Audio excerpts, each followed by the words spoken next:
mấy năm rồi thường chừng ngày qua đêm năm nhớ nhà nhớ thương từ bàn xa.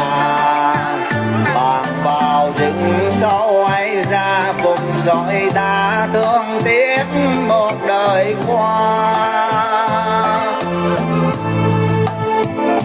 Nếu mai này muốn lòng nở hoa ta lìa đất mới trong niềm vui chưa chan.